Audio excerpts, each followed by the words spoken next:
A judge in suburban Detroit has agreed to end so-called pay-or-stay sentences after a challenge from the American Civil Liberties Union.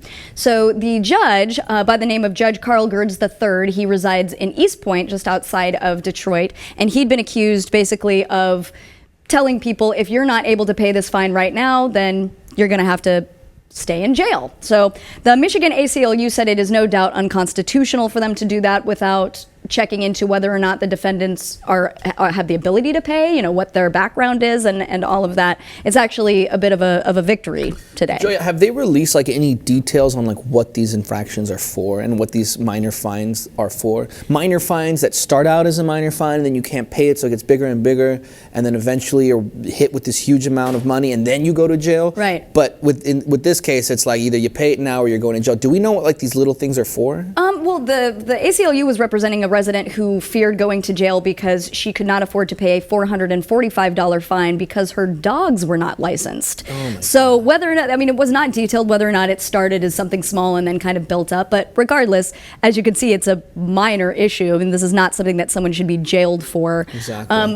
What I like about this story is the fact that it didn't seem to be that much of a spat in order for him to decide against this policy now. So the ACLU basically just said, this is unconstitutional. You can't make people go to jail if they can't pay right then and there. So the judge has now just decided to check people's backgrounds, decide what their ability to pay is, and then also have payment plans. Hell yeah, and you know that's what groups like the ACLU are here for. They call out people's bullshit, and people like this who are quick and eager to lock people up just because he can't understand their positioning, right? He seems eager to lock people up. Now this isn't fair. People are forgetting why a lot of the time people can't pay certain fees. Why? Because they don't have the money to, right? So like you touched on right there, you set up a payment plan. You give them the opportunity. You don't say either you got it or you don't.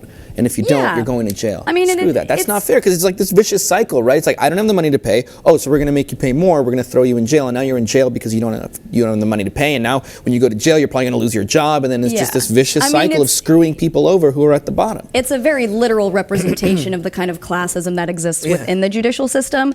But you know, it would be speculation to assume that this guy was just this power and money hungry guy that was just trying to throw people in the slammer. I don't really know enough about his history. To me, it just seems like he